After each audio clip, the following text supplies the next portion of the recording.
Hello everybody, good morning, especially to our instructor, Miss Clarissa Alban, in our subject, oral communication. The topic I choose is all about the issue of the West Philippine Sea. Okay ma'am, I will start. Ladies and gentlemen, good day. Today, I stand before you to address a matter of utmost significance and urgency. An issue that concerns not only the Philippines but the entire region and indeed the world. It is an issue that has shaped our history, challenged our sovereignty, and continues to shape the future of our nation, the West Philippine Sea. The West Philippine Sea is not just a body of water, it is a lifeline, rich with natural resources, a critical part of our maritime domain, and a home of vibrant ecosystems. For generations, this sea has sustained the livelihood of countless Filipino fishermen, supported our economy through trade and maritime routes, and provide the resources necessary for national development. Yet today, it is embroiled in a complex geopolitical struggle. The issue of the West Philippine Sea is primarily rooted in competing territorial claims. China, as we know, has claimed to almost the entire South China Sea, a vast area that overlaps the exclusive economic zones of several Southeast Asian nations, including the Philippines. These claims are based on historical narratives, but they are not supported by international law.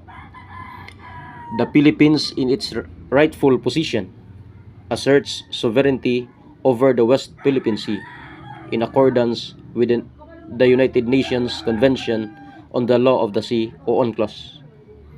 In 2016, the Permanent Court of Arbitration in The Hague ruled in favor of the Philippines, declaring that China's expansive claims have no legal basis under international law. This landmark ruling affirmed that the Philippines has exclusive rights to explore and exploit the resources in our exclusive economic zone, or EEZ, and it rejected the so-called nine-dash line that China uses to justify its claims. Despite this ruling, China has continued its aggressive actions in the region, constructing artificial islands, militarizing them, and hindering access to the resources that belongs to the Filipino people.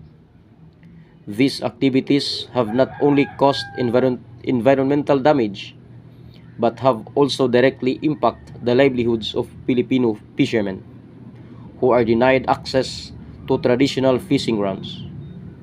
The importance of the West Philippine Sea goes beyond just the Philippines. It is a critical international waterway through which an estimated one-third of global shipping trade passes. The security and stability of this region are essential, not just for Southeast Asia, but for the entire global community. So, what is our stand? The Philippine government must continue to assert our sovereignty over the West Philippine Sea, defend the rights of our fishermen, and protect our natural resources. Our commitment to international law and the rule of law must remain unwavering, and we must continue to push for diplomatic solutions while remaining vigilant in safeguarding our national interest. We must continue to strengthen our partnerships with the international community.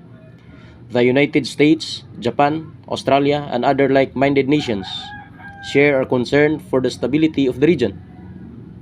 Through multilateral engagement, we can work towards a peaceful resolution to the disputes, ensuring that no country, no matter how powerful, can dictate the future of the seas. It is imperative that the Philippines remain resolute in upholding the principles of freedom of navigation, respect for sovereignty, and the protection of our environment. We must remind that the West Philippine Sea, it is not just a geopolitical background. It is the lifeblood of millions of Filipinos, a national treasure that must be preserved for future generations. But beyond the diplomatic and economic and legal considerations, this issue is about the Filipino people. It is about our children, our future, and the future of our nation. We have a responsibility to defend what is rightfully ours. Let us unite in the spirit of nationalism and resilience, so that the West Philippine Sea can remain a source of hope, prosperity, and peace for generations to come. Thank you.